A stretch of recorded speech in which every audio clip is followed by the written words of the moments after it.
Hi there, Nick Ortner here, New York Times bestselling author of The Tapping Solution and the producer of this Tapping World Summit. In this pre-event video, you'll get to join the host of the summit and my sister, Jessica Ortner, as she sits down with the New York Times bestselling author, Dr. Christiane Northrup, as she talks about the importance of managing your beliefs and emotions to create better health in your body, and also why she believes that EFT tapping is the most optimal way to do this. I hope you enjoyed this video as much as I did. Today, I am having a real pinch myself moment as I get to sit down with a woman who's been a huge inspiration in my life and in the lives of millions of people. Here is a little bit about our guest. She is a New York Times bestselling author with over 4 million books in print and has been a regular guest on Oprah, The Today Show, Good Morning America, and Dr. Oz. Her latest book, Goddesses Never Age, seeks to address the limiting beliefs and programs we have around aging that are holding us back from a life of excitement and adventure. Whether you are a man or a woman, there is a lot you can learn from Dr. Christiane Northrup. Dr. Northrup, welcome. Thank you. What a pleasure. Thank you for being a part of this. I said in the beginning, this is a pinch myself moment because I remember that when I was a kid, I would get off the school bus, and my mom is a elementary school psychologist, and at 4 o'clock, we'd sit down together and watch Oprah.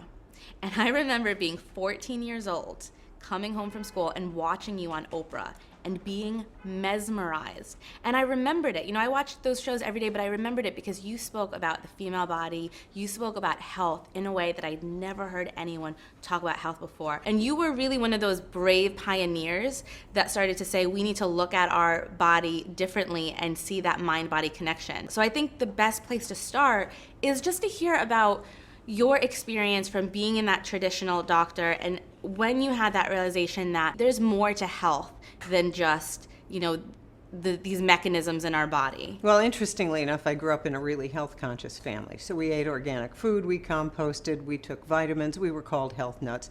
My aunt and uncle were both medical doctors. My dad was a dentist, and they made fun of him, but they were not very healthy.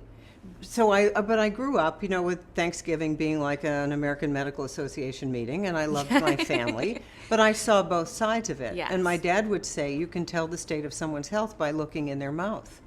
And he was right. Any dentist will tell you that. Osteoporosis shows up in the first place in the mandible. You can see heart disease showing up as gingivitis, all kinds of stuff like that. So I grew up knowing that health was more than waiting for disease to happen. That's pretty much what we do. Health is more than waiting for disease to happen. Yes. Do you think that's the state where we're in? That's where we look? What we call healthcare has nothing to do with health. It is disease management, and it is disease screening. So we think that disease screening is healthcare. I don't want to know when you get high blood pressure or diabetes. I want to know why, because we know, for instance, from the Bogalusa heart study, of 8-year-olds, heart disease starts when you're 8. Diabetes, what we used to call adult onset diabetes, is now in 8 and 9-year-olds. These are all things that are emotional, environmental, and societal wide, but everything we believe about our health is a cultural construct. And you've got to understand that science, the way it's practiced, reductionistic science, you have disease because this is what runs in your family, is wrong. Beliefs and your culture are far more powerful than your genes. And your emotions are the key. Buried emotions, anger, grief, sadness that you don't want to feel. Or we even know that healthy emotions are stressful for people. Why? Because in families, we're taught that there's a limit on how much joy and happiness you can have. So the exalted emotions terrify people. They're used to a bandwidth of ordinary misery. This is comfortable misery. We don't want to get too high here, and we don't want to get too low down here. But dis-ease is the result of imbalances that have been present for years before you actually get a diagnosis. And that's why things like the tapping is so powerful, because you can get at these things when they are ticking time bombs in the body and diffuse them long before you've got something that you can see under a slide, Right. under a microscope. And when we can see that something under the slide and we begin to look at recovery, we don't just look at the current situation, but the past and what we need to heal and let go of. Absolutely. So Absolutely. you have said that an imbalance in your life shows up in your body. Yeah, now what happens though, the body is self-healing. So it does everything in its power to keep you well until it finally says, I give up.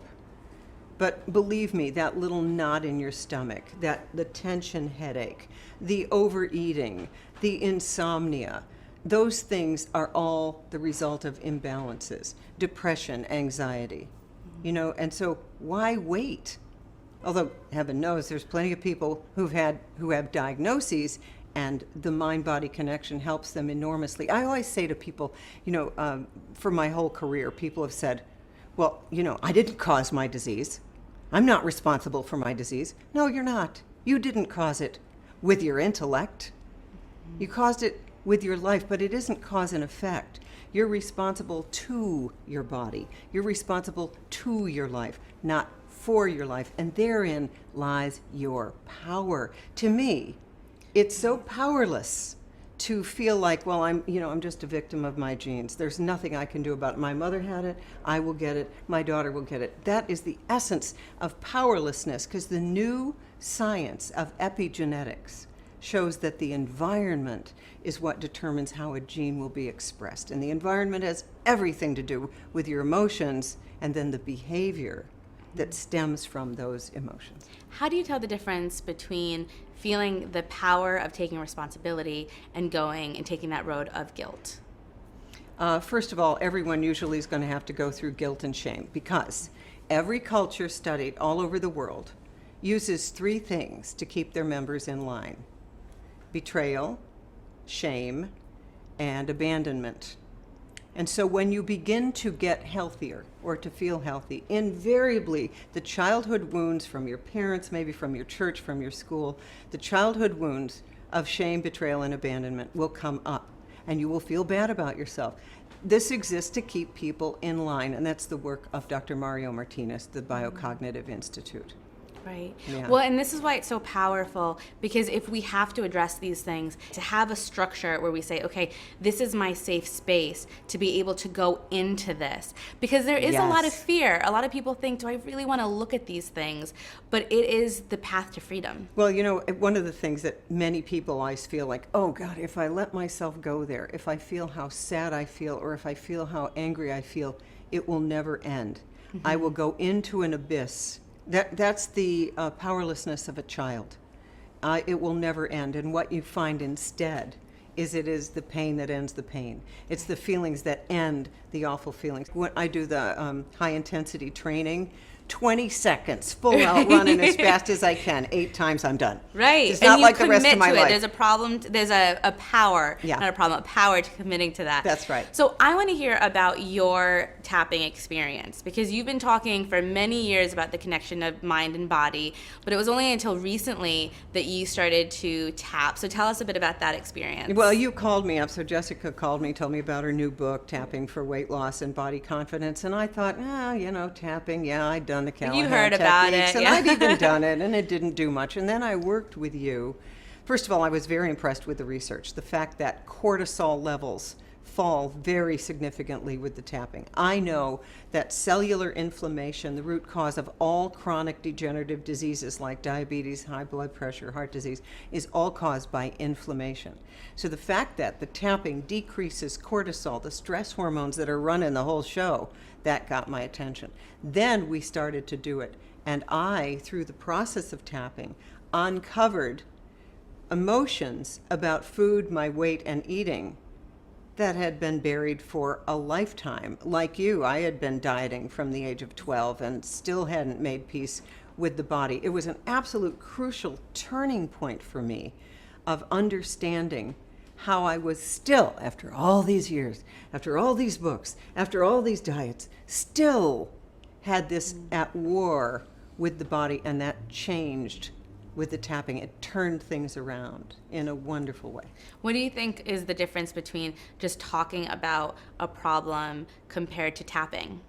Tapping gets to the key emotion. It gets to the, I would say, the inner child, as it were, who's sort of stuck in there and feels powerless and doesn't know what to do.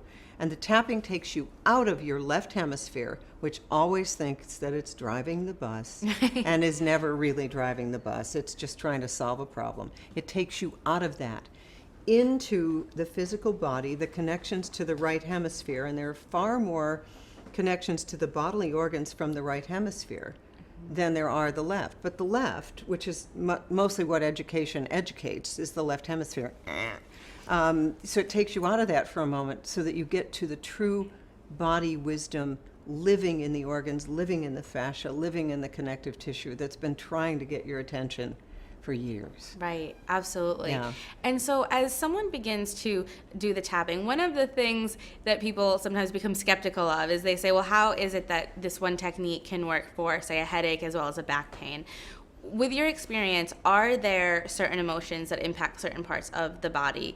And why do you believe that something like a stress relief technique can work on so many different aspects of the body? Well, first of all, because emotions are stored, as it were, in the fascia, which is a crystalline structure that runs throughout the entire body. It's like a very tight sweater over all of the muscles and all of the organs. And we now know that's where all the acupuncture meridians go. And it's like an electrical grid that connects us to our emotions. Any yoga teacher, any massage therapist will tell you that many times when you're massaging a certain area, all of these emotions will come pouring forth. So, yes, we have the chakra system, and I've written about where first chakra illnesses, the bone, the blood, all of that is stored in the body, the second chakra. They all relate to certain emotions, there's no question. Your thing has been weight loss. That's third chakra. Self-esteem, personal power governs the digestive system. Right. The heart is passion, compassion, giving, receiving. That's what the breaths are all about. So there are certain things. However, they're all stored in the fascia, and it doesn't matter where you start.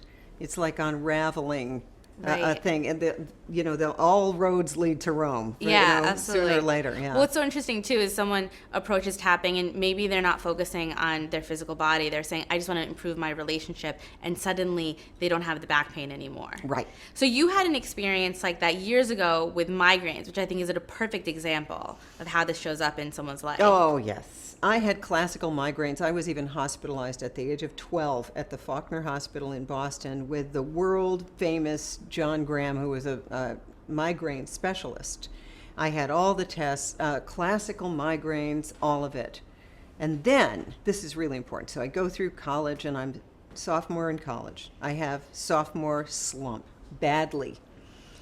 And I had to do a poem, critique a poem, Ode on a Grecian Urn by John Keats. And it was Cleveland, Ohio, it's November, it's bleak. And I think, I can't do this. If I have to do this, I don't know. And then at one point I got so depressed, I thought, I'm going to throw myself in front of a car and end it all. I really was that depressed. And then, I came to my senses quickly, and I said, oh, well, I would probably just break my leg. Then I'd have to do the poem anyway. I go back to the dorm. This is before cell phones, of course. I go to the payphone. I call my parents. My dad says, if it's bothering you that much, quit. Come home. No one is forcing you to stay there. The headaches went away because the headaches were perfectionistic tendencies that I had put on myself since childhood. And I never had another one. I had maybe two more in my life when I was trying to clear 30 years of clutter in an afternoon. Right. We've got to do this. We've got to clean my entire house because this is the day I have. Perfectionism is the root of so many illnesses. Mm-hmm. We believe that we need to be perfect. We believe, we're brought up to believe in school, right? Oh, she got 100%, she got an A. You're supposed to be perfect all the time. You can't be perfect. You need to be imperfect. When a plane goes from New York to San Diego, do you know that it's never on course?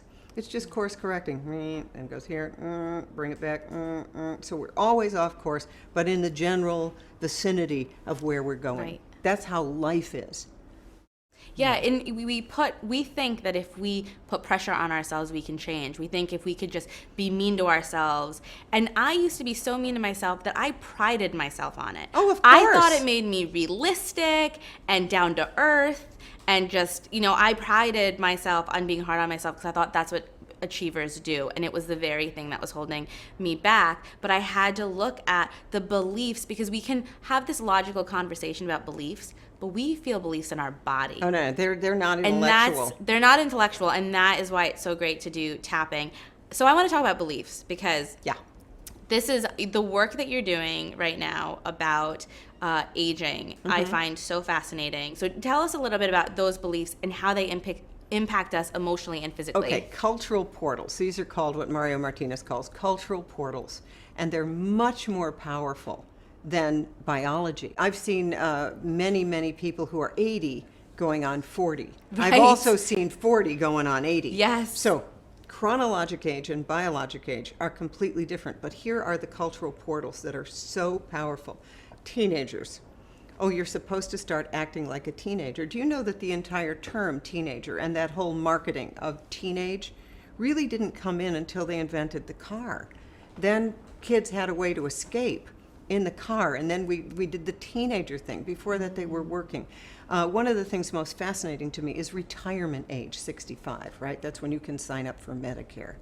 That's based on Otto von Bismarck in Germany in 1880, deciding that the pensioners should have some kind of amount of money until they died. So retirement was 65, the life expectancy was 18 years. It's now 24 years after the age of 65. In 1900, average age was 49, average life expectancy. It's now 79 and growing every year. So the fastest growing segment of the population is people over 90. So what we find is, if the average policeman, by the way, lives 3 years after retirement, because if you're a policeman or you're a fireman, you define yourself as a guy who goes and gets it done.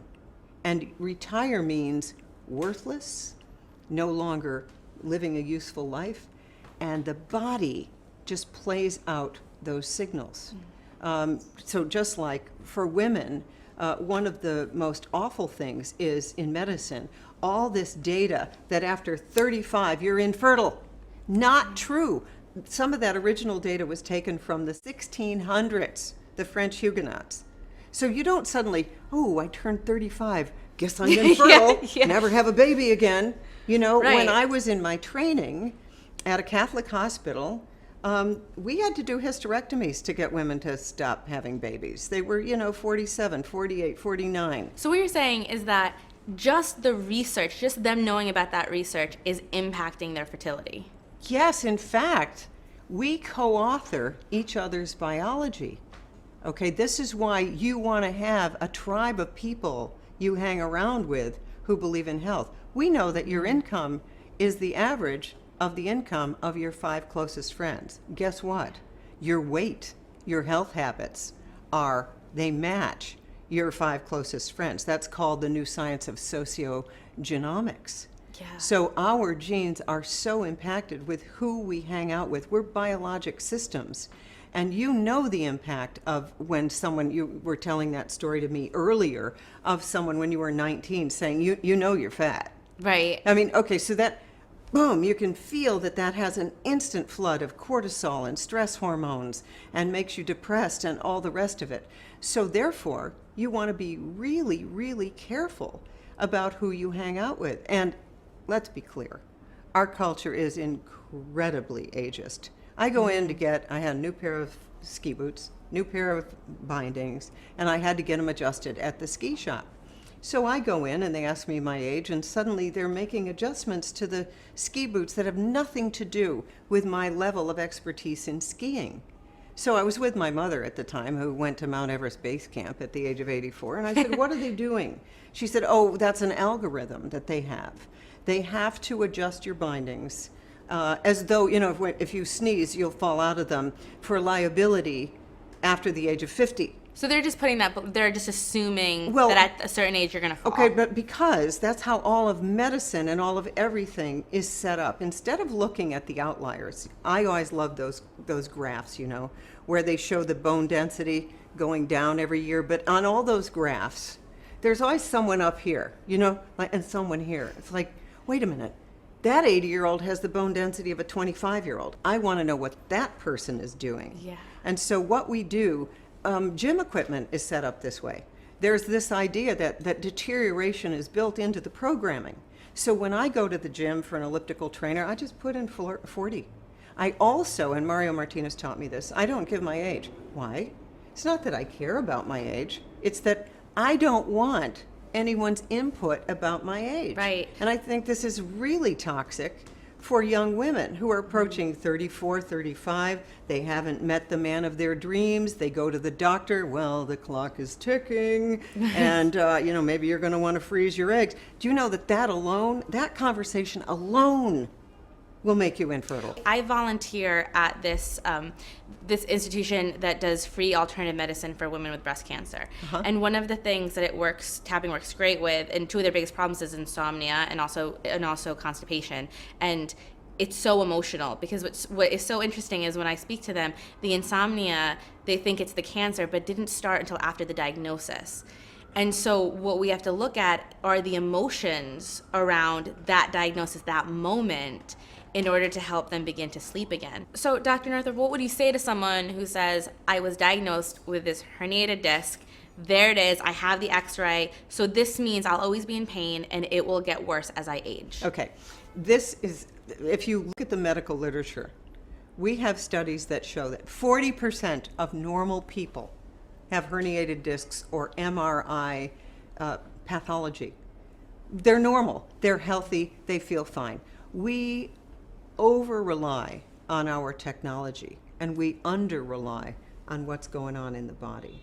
There are many people, here's a beautiful example, in the very famous nun study done in Minnesota, it's ongoing, where they've studied nuns since they entered the convent at age 18, and all of them have agreed to have their brains studied after they die. The ones with absolutely no dementia have the same Alzheimer's plaques and whorls and amyloid deposits as the one who had dementia. In other words, what we do is we say the amyloid plaques are the cause of the dementia. No, the mind supersedes all of that. It's one of the reasons that I love studying the near-death experience, where these people literally die, like Anita Moorjani, dies of terminal Hodgkin's disease, but then comes back and her tumors all dissolve. Or my friend Evie, who was diagnosed with ALS and just rolled her wheelchair over to the mirror every day and figured, well, I'm dying, so I've never experienced unconditional love. So I'm just going to start with my eyebrows. And then every day she got better and better. And then what medicine does, when you reverse something that they don't think is reversible, we change the diagnosis. You never had it. So we underplay tremendously the ability of the body to change under different belief systems. We need to understand how absolutely, utterly powerful our minds are. Kenneth Pelletier wrote a book long ago, Mind as Healer, Mind as Slayer. Yeah. Beautiful. One of the parts of tapping the beginning is the setup statement, which is even though, and you see the problem, I love and accept myself, or I accept myself. I know you're a big fan of that. Why do you think it's important for us to begin this process and to say those things to ourselves? Because what you're doing is you're finally allowing this little wounded part of yourself to know that it's okay, that it's lovable. Even though I weigh 10 pounds more than I think would be fabulous, I love and accept myself. This is Gay Hendricks' work from way back, a book called Learning to Love Yourself. He says, here's how you love yourself. He was having a sore throat at the time. I love myself for having a sore throat. Even though I have a sore throat, I love and accept myself right now. It literally creates space. It creates vasodilatation in the cardiovascular system. It increases nitric oxide, the molecule of chi and wellness, and everything becomes better because it's like, wow, it's okay for me to be right where I am. Now, it's interesting when you study people who've gone through cancer and chemotherapy. They normally don't have that much trouble with the actual chemo times. Let me tell you when they hit bottom. The year after the diagnosis, when they're already in remission. Because we can mount a response to an emergency. We're good at that. But how do we live in between? What if there is no emergency? Well, you're beginning to teach that. I love and accept myself right now. You're beginning to teach the body how to just be with what is right now, and that it's okay. And we are underestimating how powerful that is. We completely underestimate how powerful that is. What we want is, we want CAT scans, brain scans, surgeries, radiation. We want big guns. Our medical lexicon is exactly the same as the military's. Let's kill it. Let's get in there. Right. Let's nuke it. Well, and that idea too with life. So maybe you're not dealing with a health challenge at the moment, but you're looking at your life and you're not satisfied. And there's something inside of you that says there is more to life than this. And so what do? You go to that panic, that pressure. If I can build enough pressure, maybe I'll change. And that's the very pressure that impacts our body in a negative way, that keeps us sabotaging ourselves, instead of realizing that the real shifts actually come when we accept where we are. As we're wrapping up here, I want to go back to this ageism thing, which is so interesting, because you have to put yourself in a position of being open and learning something new. Yes. And as children, we're very open. And as we get older, there are often beliefs. So what are some of the beliefs that you feel block people from growing, from feeling like it's even worth it at that age? Yeah, it's an interesting thing. I remember when I went through a divorce, my brother, who had also been divorced, would call me at exactly the right time, and he'd say, I know what you're thinking. You've been married 24 years. If you could just stick with it, you're like over half done. So, it's like, just stick with it because it's almost too late, was the belief. So the beliefs are this. Now that insert an age, I'm too old to learn a language, learn to dance, fall in love, go back to school, drive at night, you just name it. Too old to get fit, too old to whatever it is. Now, when you talk to healthy centenarians, these are real healthy people over the age of 100, they all, no matter where they are in the world, have the same thing in common. They're future-oriented. You say, well, I like your garden. And they say, wait till you see it in 3 years. So true. And they're rebels. They're rebels. They don't go along with the herd ever. They're not codependent. I'd like to interview you on Saturday. I'm sorry, that's my tango lesson. Not doing it. They're in communities that support this. Mm-hmm. So we all need communities that support our agelessness instead of, now for instance, when I go into a restaurant, I will pass tables where it's a full-on organ recital. My liver is doing this and my kidneys, and I went to the doctor and this is what they said. The whole conversation is about their pathology. Right. It's like, give that wide berth. I mean, I've talked about the same thing with women. We have to stop that conversation of always complaining about our body and what we don't like about it. Now, that's the very conversation is what's keeping us It's the stuck. same thing. It's exactly the same thing. We know from studies of the brain that the hippocampus, memory area, can increase throughout your entire life. 2 periods of 20-minute aerobic exercise increases the number of cells in the hippocampus. That's nothing. 2 20-minute periods, that's nothing. We know from London cab drivers who have to actually learn the streets. What a concept. They have to learn them. Their hippocampus grows exponentially during the time that they're learning all the streets of London. No matter what age. No. It has nothing to do. Oh, and we also have really fun studies of people in their 90s who took up weight training. And if they're in assisted living, it isn't that these people, now they can get up and go to the bathroom at night and not fall because you can build muscle at any point. By the time someone's in their 40s, 50s, 60s, they've lost 40% of their muscle mass. Why? Because they weren't using it. That's the only reason. It has nothing to do with age. Nothing to do with age. So you've got to stop using that as an excuse. I'm too old to. How about no? Until your last breath, you need to be living in the present and in the future. So one thing that I would say to people right away, Stop listening to the oldies station 24/7. Listen to what's current. Yeah. Stay in the here and now. That's, by the way, that's macrobiotics, eating. To be in the here and now, eat what's grown in the here and now. What a great idea. Yes. Yeah, you can go to 80s night now and again, but really, Right. stick with what's going on now. Learn new computer skills. Don't complain about, okay, yeah, I got to get a Gen Xer to show me how to use my iPhone. Fine, go down to the Apple store and take a class. Yes. So you mentioned that it's important to have something to look forward to. So I hope that people look forward to learning something new, to even, being able to look at their beliefs and realize that they're not facts, they are beliefs, and there's something that we can do about it. And as we grow, I want to encourage people to try new things, like you said. And one of the things that you do, which I find fascinating, is tango. Yes. So tell us a little bit, because actually, I'll tell everyone that we met the first time ever in Buenos Aires. I was there with family. Your daughter called me and said, my mom's in town. And I was like, you mean Dr. Christian Northrup? Do you want to have dinner with her? Yes.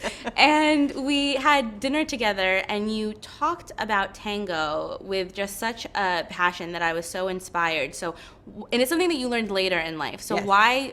what role did that play in your life? Absolutely. First of all, let me be clear. Putting myself in that situation was harder than medical school. Tango. Yes. Tango classes. Yeah, it was harder. I'll tell you why. Because of all the beliefs. I'm too old, and then I would go in, and there would be 3 leaders and 10 middle-aged women, and I'd say, oh yeah, that's what the world needs. It needs another middle-aged woman who wants to learn how to dance. That's a drug on the market, and all the ways that we put ourselves down. And I Right. thought, all right, but what am I waiting for? I've always wanted to do this. So I would go to the classes, and then I thought, wait a minute, I should be able to change the culture of this particular tango community. And so here's what I said to the women. I said, okay, listen, female desire, which I learned from Mama Gina here in New York, Regina Thomas Hauer, is the strongest force on the planet. We ought to be able to get more leaders in here. And so the women did. And then on many nights, we had more leaders than followers. And this community... So what do you mean? Because in tango, you have a leader? You have a leader and you Right. have a follower. Right. Normally, it's a male role and a female role, though it's better if you learn both roles. But let me tell you, after a lifetime of leading, I was there to follow. I was there to learn how to surrender to the lead of a man and train my body to receive the pleasure available there, life-changing. Because I had to, like with tapping, I had to go through all of the beliefs that I had about myself. And then with tango, it's like a martial art. It's 1 heart, 4 legs. It is literally being in the present moment, often with a total stranger, and you create heaven on earth in 5 minutes. And then you're done. You don't have to go and buy appliances or anything. You just have this heaven on earth experience of true life-giving intimacy, where your prolactin increases, your beta endorphin increases. And as I got better and better, I would walk out of the studio on Congress Street in Portland, Maine. I would walk on air. And when I was in Buenos Aires dancing once at Salon Canning, I danced with my eyes closed. But taking a moment, and this is part of health, taking a moment of savoring what's going on, and me saying to myself, I am dancing tango in Buenos Aires, and I am enjoying it, and there's a live orchestra, and this is a miracle. In other words, when you're doing it, you do it. Like you have the experience. Now imagine if you never did it because you had that belief that it's too late for me, I'm not worth it. You would have missed out on this incredible experience. So I think in the spirit of trying new things, I would love it if you would treat us to a tango, if we could see you dance and we can kind of feel that and be part of that experience that you talk about. That would be my pleasure, because when I'm doing it, I'm in that place anyway. I don't even care who's looking. As Shutzi Lee, one of my teachers, says, I dance to be felt, not to be Ooh, seen. I love it. Let's do it. Thank right. you so much. All This right. is great. My pleasure.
I hope you enjoyed that video.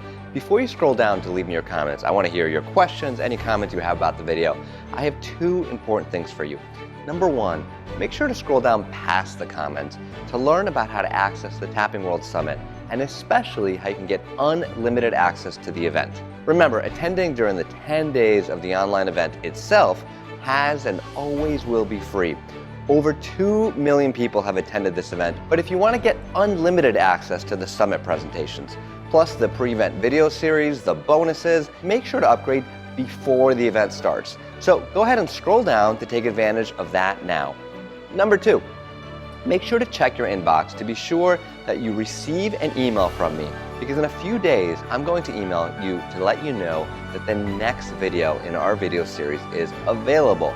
If you don't see an email in your inbox right now, check your junk box or your promotions folder if you have Gmail address. Sometimes they find their way in there. And make sure to add us as a safe sender. If you're not sure how to do that, instructions will be in the email I sent you. And if for whatever reason you didn't receive an email, just send us an email at contact@thetappingsolution.com. Let us know. We'll take care of all that for you. So that's it for today. Until next time, take care and keep tapping.